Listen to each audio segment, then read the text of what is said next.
Chapter है chapter number 3, यही side में लिख देता हूँ, अपनी नोटबुक पे नोट कर लो। चैप्टर नंबर 3 एनसीईआरटी का क्लास 8 का चैप्टर 3 है। चैप्टर का नाम है अंडरस्टैंडिंग क्वाड्रिलेटरल्स, मतलब चतुर्भुजों को समझना।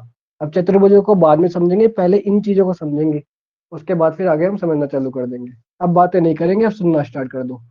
सबसे पहले है कर्व। सबसे पहले समझना कि कर्व क्या होता है। और कर्व भी दो टाइप के होते हैं, एक होता है ओपन और एक होता है क्लोज। ठीक है, ओपन मतलब खुला हुआ, क्लोज मतलब बंद। और पहले तो कर्व को समझते हैं, फिर ओपन और क्लोज को समझेंगे। कर्व क्या है कि मैंने अपना मार्कर लिया और मैंने इससे कोई भी ड्राइंग करना स्टार्ट कर दिया, लेकिन मार्कर को उठाना नहीं है। जैसे मार्कर लिया मैंने और ये इस तरीके से मैं लिखना चालू कर दिया, कुछ भी जो मेरे मन में आ रहा है, और यहाँ पे छोड़ दिया। लास्ट में तो छोड़ना ही पड़ेगा, तो ये बन गया एक कर्व। अपना पेन पेंसिल कुछ भी लो, उसको नोटबुक पे लो, ऐसे कुछ भी ड्राइंग बनाते रहो, पर पेंसिल को उठाना नहीं है। उठाओगे एक बार ही लास्ट में, तो वो हो जाता है हमारा कर्व। बताओ जल्दी से यस और नो करते रहना, ताकि साथ साथ समझ में आते रहे, मुझे पता चलता रहे। कर्व सबको समझ में आ गया कि पेन पेंसिल मार्कर जिससे तुम बना रहे हो, उससे तुम ड्राइंग बनाते चले जाओ, और पेंसिल उठानी नहीं है, लास्ट में उठानी है, तो वो होगा कर्व। यस सर, ठीक है। हर एक चीज पे यस नो करते रहना लास्ट में बस। अब कर्व के बाद ओपन कर्व पे आ जाओ कि ओपन कर्व क्या होता है। ये ट्रक वाले जा रहे हैं, देखो। ओपन कर्व क्या होता है, एक ऐसा कर्व जो खुला हुआ हो, मतलब जिसके अंदर जाने का रास्ता हो कुछ भी। ये ये बना दिया मैंने एक ओपन कर्व। ये देखो, यहां से अंदर घुस जाऊंगा। एक ऐसा कर्व जो देखने में खुला हुआ हो, उसे हम कहते हैं ओपन कर्व। खुला हुए का पता कैसे चलेगा कि ये खुला हुआ या फिर बंद है। देखो, स्टार्टिंग बनाने की यहाँ से करी थी और खत्म आके यहाँ पे किया, दोनों पॉइंट अलग अलग है, तो मतलब ये ओपन कर्व है। भाई मैंने पेंसिल रखी यहाँ पर और मैंने बनाना शुरू कर दिया, ये ऐसे, ये लास्ट में यहाँ पे पेंसिल मैंने उठा ली। ठीक है, तो ये भी एक ओपन कर्व हो गया। एक ऐसा कर्व जिसका स्टार्टिंग पॉइंट, ये तो स्टार्टिंग में यहाँ पे लगाया मैंने, और एंड पॉइंट सेम नहीं होते, अलग अलग होते हैं, तो वो होता है हमारा ओपन कर्व। जल्दी यस और नो टाइप करो, समझ में आ जाए यस कर देना, ना आए नो कर देना। Yes sir. रिपीट। एक ऐसा कर्व जिसका स्टार्टिंग वाला पॉइंट मैंने यहाँ पे मार्कर रखा और ऐसे घुमा दिया, और मैंने यहाँ पे लास्ट में छोड़ दिया। स्टार्टिंग यहाँ से करी, एंड यहाँ पे किया, दो अलग अलग पॉइंट हो गए, अलग अलग हो गए, तो इसका मतलब ये एक ओपन कर्व है। यस यस यस सर, चलो ठीक है। जिसके स्टार्टिंग और एंड पॉइंट अलग अलग होते हैं, वो हमारा ओपन कर्व हो जाता है।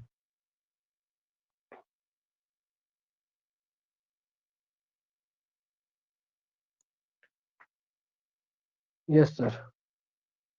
एट द रेट बताओ, एट द रेट भी हमारा ओपन कर्व है। अब क्लोज कर्व देखते हैं, जैसे ये मैंने लिया और ये मैंने ऐसे बना दिया, यहाँ पे आके बंद हो गया ये। भाई स्टार्टिंग में यहाँ से करी बनाने की, और लास्ट में भी यहाँ पे मैं आ गया, तो ये कौन सा कर्व हो गया, क्लोज्ड कर्व हो गया। एक ही पॉइंट जहां से स्टार्ट किया था वहीं पे आके लास्ट में आ गए, तो वो कौन सा बन गया, क्लोज कर्व। क्लियर हुई बात। जैसे ये बनाया मैंने, ये ऐसे डिजाइन बनाते हुए मैं आ गया यहाँ पर, स्टार्टिंग भी यहाँ से करी, एंड भी यहाँ से कर दिया, तो वो कौन सा हो गया, क्लोज कर्व। क्लियर। हाँ, यस नो करते रहो फटाफट, जल्दी जल्दी पढ़ाएंगे ताकि आधे घंटे में ज्यादा से ज्यादा समझ पाओ तुम भी और मैं भी समझा पाऊँ। Yes sir. अब जल्दी से मैं एक फिगर बनाऊंगा, ओपन या क्लोज टाइप कर देना स्पीड से। और ये बनाई मैंने, ये बताओ ओपन या क्लोज। ये यहाँ पे टच हो रहा है, आपस में बंद है, कभी सोचो खुला हुआ है। क्लोज हो गया ना, ये आपस में टच हो गया, तो 8 कौन सा हो गया, एक तरीके से क्लोज कर्व हो गया। 7 कौन सा है, ओपन है। 6 कौन सा है, ओपन है। ओपन ही मानना है इसे, क्योंकि देखो स्टार्टिंग पॉइंट ये है और एंड पॉइंट ये है।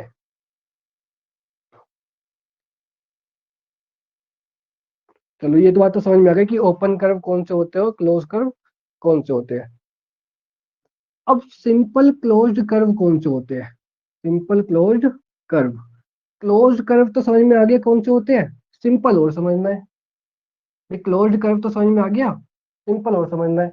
इसको और बता दो एक बार, चलो इसको और बताओ, ये वाला कौन सा है ये सिंपल है या क्लोज है, इसको बताओ फटाफट से, सिंपल या क्लोज। क्लोज है, ठीक है, बहुत बढ़िया। कि भाई यहीं से स्टार्ट करा और यहीं पे आके खत्म हो गया, तो ये बन गया हमारा क्लोज्ड कर्व। अब इसमें सिंपल तब आ जाएगा, भाई ये दोनों क्लोज तो हो गए, लेकिन ये एक दूसरे को काट रहे हैं ना, एक दूसरे को टच कर रहे हैं। भाई ऐसे आ गए, इनकी टक्कर हो गई आपस में। जो एक दूसरे टच हो जाए, एक दूसरे को इंटरसेक्ट कर ले, तो वो हमारा सिंपल नहीं होता। सिंपल कैसे होता, कि भाई ये ऐसे आए और ये ऐसे आके चुप लास्ट में आके मिल गए, तो ये हो गया सिंपल क्लोज्ड कर्व। ठीक है, क्लोज कर्व भी हो और सिंपल भी हो, बहुत ज्यादा डिजाइन वगैरह ना बन रखे हो, तो वो हो जाएगा सिंपल क्लोज कर्व। ये मैंने ऐसे बना दिया, देखो ये बताओ कौन सा है। भाई एक दूसरे को टच तो नहीं कर रहा ना कहीं पर, तो ये भी क्या हो गया हमारा एक सिंपल क्लोज्ड कर्व, कि बंद भी है और चारों तरफ से मिला हुआ भी है। और ऐसा होता ये वाला। अब ये बताओ, ये सिंपल है नहीं है, ये सिंपल नहीं है, ये यहाँ पे आके इस तरीके से इंटरसेक्ट कर रहे हैं एक दूसरे को। जल्दी यस और नो टाइप करो कि सिंपल क्लोज्ड कर्व समझ में आया या फिर नहीं आया। Yes sir, yes sir. आपस में इंटरसेक्ट नहीं करेंगे और क्लोज्ड कर्व होंगे, सिंपल होंगे, साधारण होंगे बिल्कुल।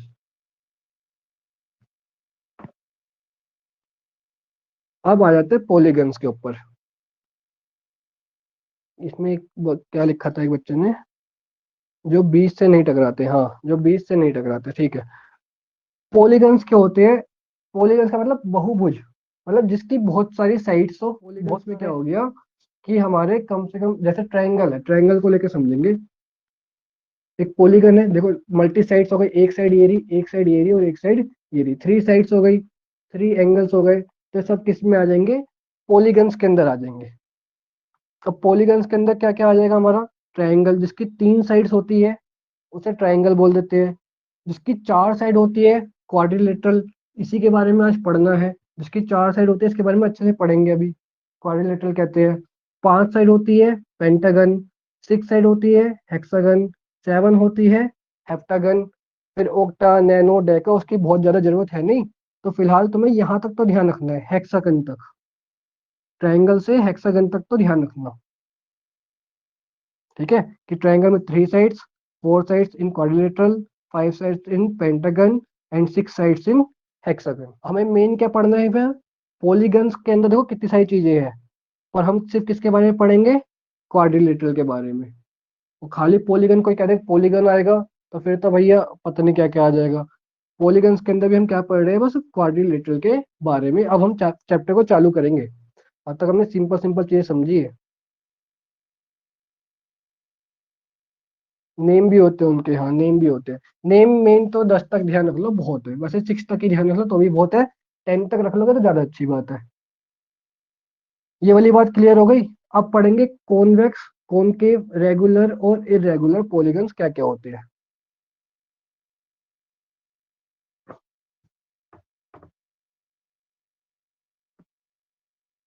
सबसे पहले कॉन्वेक्स को समझते हैं कि कॉन्वेक्स क्या होता है। ये मैंने एक बना दिया क्वाड्रिलेटरल, बताओ क्वाड्रिलेटरल है या नहीं है, फोर साइड से तो क्वाड्रिलेटरल है। ये भी देखो फोर साइड से तो क्वाड्रिलेटरल है, जिसकी चार साइड्स होती है उन्हें क्वाड्रिलेटरल बोल देते हैं। अब कॉन्वेक्स, ये जो एंगल्स है जिसके एंगल्स 180 से छोटे होते हैं उन्हें हम कहते हैं, देखो सारे 180 से छोटे हैं, ये तो बल्कि 90 से भी सारे छोटे हैं, तो ये हमारा कौन सा हो गया, कॉन्वेक्स। ये कौन सा हो गया, कॉन्वेक्स। ये भी देखो छोटे हैं, जिसके इंटीरियर एंगल, अंदर वाले जो एंगल होते हैं वो 180 से छोटे, 180 से छोटे, जिसके 180 से छोटे होते हैं उन्हें हम कहते हैं कॉन्वेक्स। 180 से छोटे वाले को क्या कह देते हैं, कॉन्वेक्स। लिख देते हो यहाँ पे लेस देन 180, और ये हमारे 180 प्लस, जिनके 180 से ज्यादा होता है एंगल, वो है तुम्हारा कॉनकेव। इसको समझते हैं कैसे, ये दो डायग्राम ड्रॉ कर लो नोटबुक पर अपनी। ये कैसे पता लगेगा कि एंगल कौन कौन से है, देखो ये सीधा, ये मेरा हाथ कैसे दिखाऊं तो पूरा, देखो ये पूरा, ये मेरा हाथ ना सीधा, ये हो गया 180 का। अब ये और नीचे मेरा हो ही नहीं पा रहा, इसके ऊपर तो जितना भी बनेगा छोटा बनेगा। यहाँ पर आ गए, ये 90 का हो गया, फिर और छोटा हो गया। ठीक है, अब इससे भी और नीचे की तरफ चला जाए, मतलब ऐसा हो जाए, ये था सीधा, ऐसा चला गया और ये बन गया, देखो ये बन गया हमारा 180 से बड़ा। तो ये वाला कौन सा हो गया, कॉनकेव। आई थोड़ी सी बात समझ में? नहीं, ये तुम्हें दिखाई दे जाएगा कि 180 का मतलब ऐसे, इस तरीके से बिल्कुल सीधा। और इससे भी जब बड़ा, आधे सर्कल से जब बड़ा बनेगा, तो पता चल जाएगा कि हाँ ये तो कॉनकेव है। देख के समझ में आ जाएगा कॉनकेव। और दो टाइप अब और पढ़ने हैं इसमें, रेगुलर और इरेगुलर। रेगुलर और इरेगुलर। रेगुलर वो होगा जिस क्वाड्रिलेटरल की या जिस पॉलीगन की, बात तो पॉलीगन की चल रही है, चाहे ट्रायंगल हो, चाहे क्वाड्रिलेटरल हो, चाहे पेंटागन हो, हेक्सागन हो, कुछ भी हो, जिस पॉलीगन की सभी साइड्स और सभी एंगल्स इक्वल होंगे, वो हमारा रेगुलर होगा। जैसे हमारा इक्विलेटरल ट्रायंगल, इस ट्रायंगल के अगर तीनों साइड इक्वल है, तो ये हमारा कौन सा हो जाएगा, रेगुलर पॉलीगन हो जाएगा। समझ गए बात? जिसकी तीनों साइड, जैसे हमारा स्क्वायर हो गया, चारों साइड इक्वल होती है। ठीक है, तो ये तो हमारे हो गए रेगुलर पॉलीगन, जिनकी साइड्स एंड एंगल्स इक्वल होते हैं, वो हमारे रेगुलर पॉलीगन्स हो गए। और ये इसका अपोजिट हो गया, जिनके सेम नहीं होते, ये तो होते हैं सेम वाले, जिनकी साइड्स और एंगल सेम होते हैं, और इनमें सेम नहीं होते, नॉट सेम, इनमें सेम नहीं होते। क्लियर है? जैसे इस टाइप का ट्रायंगल हो गया, ये देखो, ये दो साइड तो इक्वल लग रही है, पर ये वाली अलग है, तो ये नहीं है, ये इरेगुलर में आ गया। जैसे हमारा रेक्टेंगल हो गया, सारी साइड इक्वल नहीं होती है ना, तो ये भी हमारा इरेगुलर हो गया। क्लियर बात? यहाँ से लेके यहाँ तक का सब समझ में आ गया अभी तक? कर्व बता दिया, ओपन कर्व बता दिया, क्लोज कर्व बता दिया, सिंपल क्लोज कर्व बता दिया, पॉलीगन्स पे सब बता दिए, कॉन्वेक्स बता दिया, कॉनकेव, रेगुलर और irregular. Yes sir. Shivani, no, Shivani को क्या समझ में नहीं आया? शिवानी को कुछ रह गया शायद इसमें से, क्या चीज समझ में नहीं आई? जो चीज समझ में नहीं आई टाइप कर दो फटाफट से। पॉलीगन, पॉलीगन वो होते हैं जिसकी बहुत सारी साइड होती है। ट्रायंगल की भी देखो 3 साइड है, रेक्टेंगल की भी 4 साइड्स हो गई, स्क्वायर की भी 4 साइड्स हो गई। जिसमें 3 या फिर मोर देन 3 साइड्स होती है, वो पॉलीगन होती है। जिसमें 3 भुजा या फिर 3 भुजाओं से ज्यादा होते हैं, उसे हम पॉलीगन बोल देते हैं। मिनिमम 3, हाँ मिनिमम 3, क्योंकि देखो अगर दो दो लाइन सेगमेंट लिए हमने, एक लाइन सेगमेंट ये, अच्छा लाइन सेगमेंट क्या होता है, दो पॉइंट को जो मिला देता है वो होता है लाइन सेगमेंट। दो डॉट को जो मिला दे वो हो गया लाइन सेगमेंट। और अब मैंने दो लाइन बनाई, इससे तो कोई पॉलीगन बना ही नहीं हमारा, भाई क्लोज ही नहीं हो पाया। ठीक है ना, तो इस वजह से ये हमारा सबसे छोटा 3 साइड ट्रायंगल से ही होगा, तो ट्रायंगल हमारा पॉलीगन हो गया। अच्छा बताओ, ये एक पॉलीगन है या फिर नहीं है? ये एक shape, is this a polygon और नोट? तो ये पॉलीगन है या फिर नहीं है? नहीं है, सब समझ में आ गया। क्योंकि पॉलीगन क्या होगा, लाइन सेगमेंट से होंगे, भाई ये भी लाइन सेगमेंट, ये भी लाइन सेगमेंट, ये कोई लाइन सेगमेंट थोड़ी है, ये भी लाइन सेगमेंट नहीं है, तो ये पॉलीगन ही नहीं है। अच्छा पर ये बताओ, क्या ये एक क्लोज्ड कर्व है? क्या ये एक क्लोज्ड कर्व है? हाँ क्लोज्ड कर्व है ना, कर्व तो है ही, कोई दिक्कत नहीं है, क्लोज्ड कर्व तो है पर पॉलीगन नहीं है। चलो, मतलब तुम्हारे समझ में आ गई ये बात। अब यहाँ से और समझना है, थोड़ा बहुत और रह गया। क्लास थोड़ी इंपॉर्टेंट है आज की भाई। थोड़ा मजा भी आ रहा होगा आज। इसे समझेंगे अब, एंगल को समझेंगे, इंटीरियर एंगल क्या होते हैं और एक्सटीरियर एंगल क्या होते हैं, पोल वगैरह लास्ट में देखेंगे।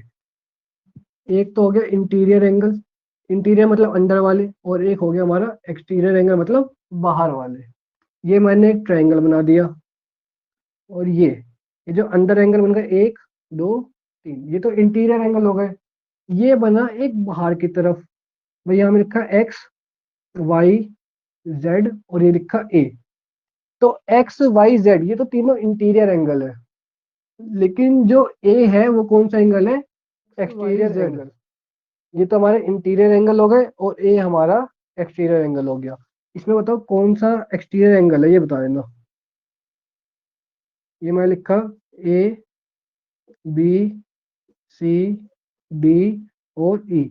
बताओ इंटीरियर एंगल और एक्सटीरियर एंगल कौन से है। ई हमारा एक एक्सटीरियर एंगल है क्योंकि बाहर की तरफ बना हुआ है। बाकी जो भी अंदर की तरफ बने हुए हैं वो हमारे इंटीरियर एंगल। ये देखो भाई, इंटीरियर एंगल निकालना है, कैसे निकालेंगे भाई। इंटीरियर मतलब अंदर की तरफ एंगल निकालने हैं हमें। देखो ट्रायंगल में कितनी साइड होती है, लिख के भेजो जल्दी से, टाइप करो। Sides of triangle, sides of triangle कितनी होती है, 3 होती है। अब मुझे ये बताना है कि ट्रायंगल के तीनों में होता है, वैसे तुम्हें पता है ट्रायंगल में सम 180 होता है, पर इसका एक फॉर्मूला क्या है कि n-2 मल्टीप्लाई बाय 180।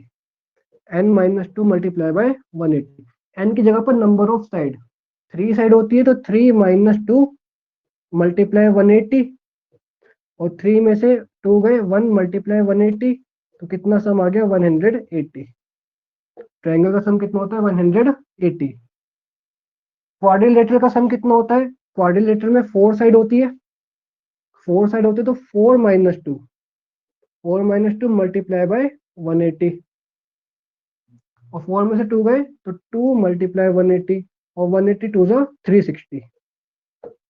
क्वाड्रिलेटरल में जब सभी एंगल को हम ऐड करते हैं तो कितना आंसर आता है 360। ट्राइंगल में ऐड करते हैं सभी को तो कितना आंसर आता है 180। भी हो गया, सम ऑफ इंटीरियर एंगल भी हो गए।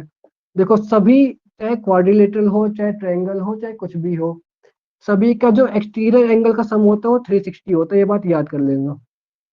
जैसे इंटीरियर एंगल का हम निकाल रहे थे n-2 मल्टीप्लाई 180 का, एक्सटीरियर एंगल में चाहे ट्रायंगल का एक्सटीरियर एंगल हो, ठीक है, चाहे ट्रायंगल का हो चाहे क्वाड्रिलेटरल का हो, सभी का एक्सटीरियर एंगल का सम कितना होता है 360 डिग्री। ये वाली बात ध्यान रख लेना। ये पूछूंगा 2 मिनट बाद, जब तुम भूल जाओगे, और 2 मिनट में तुम भूल भी जाते हो।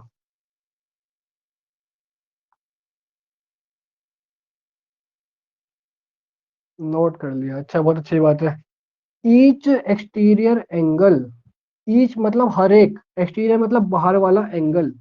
हमें किसी का बाहर वाला एंगल बताना है कि भाई ये ट्रायंगल है, अंदर वाले तो निकालने अभी सीखे थे कि ईच मतलब ये जो एक होगा बाहर वाला एंगल ये कितने का होगा ये निकालना है। ठीक है, तो इसका फॉर्मूला क्या है, 360/n। 360/n, n का मतलब तो वही है नंबर ऑफ साइड्स। तो 360, ट्राइंगल में तो 3 साइड्स है, तो अपॉन में आएगा 3, और 3 से कैंसिल 120 बार। जो ट्राइंगल का बाहर वाला होगा वो कितने का होगा 120। वो भी किसकी बात चल रही है, रेगुलर पॉलीगन में। किसकी बात चल रही है, रेगुलर पॉलीगन मतलब ऐसा पॉलीगन जिसकी सारी साइड्स इक्वल होती है। इक्विलेटरल ट्रायंगल का जो बाहर वाला एंगल होगा वो कितने का होगा 120 का। क्लियर हो गई बात। एक और बताओ मुझे, एक ऐसा रेगुलर पॉलीगन स्क्वायर, जैसे स्क्वायर ले लेते हैं, उसका बाहर वाला एंगल कितने का होगा। ये फॉर्मूला है 360/n। ये है ईच एक्सटीरियर एंगल। ईच मतलब हर एक बाहर वाला एंगल। बाहर वाला एंगल जैसे ये मैंने बना दिया एक स्क्वायर, रेगुलर पॉलीगन में लगेगा ये। रेगुलर मतलब इसकी सारी साइड्स इक्वल होती है। इसका बाहर वाला एंगल निकालना है कितने का है, एक एंगल बाहर वाला कितने का होगा। तो 360 से 360 को डिवाइड कर देंगे, जितनी भी साइड है, स्क्वायर में कितनी साइड 4 साइड, तो अपॉन में आ गया 4, और 4 से कैंसिल किया 90 टाइम्स, तो बाहर वाला एंगल कितने का होगा इसका भी 90 डिग्री। बताओ क्लियर हो गई। बाहर की तरफ वाला एंगल बताना, एक सबका सम नहीं, सबका सम तो 360 होता है, वो तो हमें पता है कि एक्सटीरियर एंगल का सम कितना होता है 360। बाहर वाला एक कितने का होता है 360 को डिवाइड कर देंगे नंबर ऑफ साइड से। क्लियर है, नंबर ऑफ साइड से डिवाइड कर देंगे, इसे लिख लो कहीं पर। ईच एक्सटीरियर एंगल कैसे निकालते हैं 360/n। अब each interior angle, each interior angle ये तो तुम अपने आप ही कर लोगे।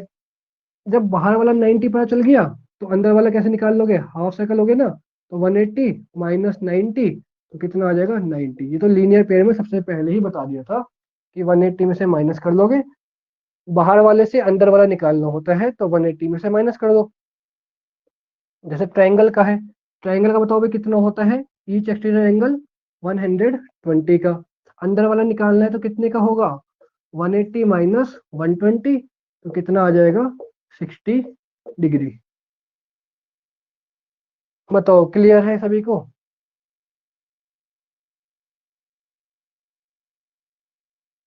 360 माइनस 90 क्यों नहीं आया? 360 में से नहीं, 180 में से, लीनियर पेयर 180 का होता है ना, इसलिए। यस सर क्लियर है। वन पोल, पोल को छोड़ो, पोल तो मैं देख ही नहीं रहा, ये बताओ ये क्लियर हो सारी बात? नहीं, ये सारी चीजें बहुत जरूरी थी।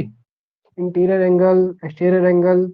एक्सटीरियर एंगल सभी कितने के होते हैं, चाहे ट्राइंगल हो, चाहे क्वाड्रिलेटरल हो, चाहे पेंटागन हो, चाहे हेक्सागन हो, चाहे कुछ भी हो, एक्सटीरियर एंगल तो 360 ही होगा। इंटीरियर हम निकाल लेते हैं n-2 मल्टीप्लाई बाय 180 करके। इंटीरियर निकालना आ गया, एक्सटीरियर सबका 180 होता है।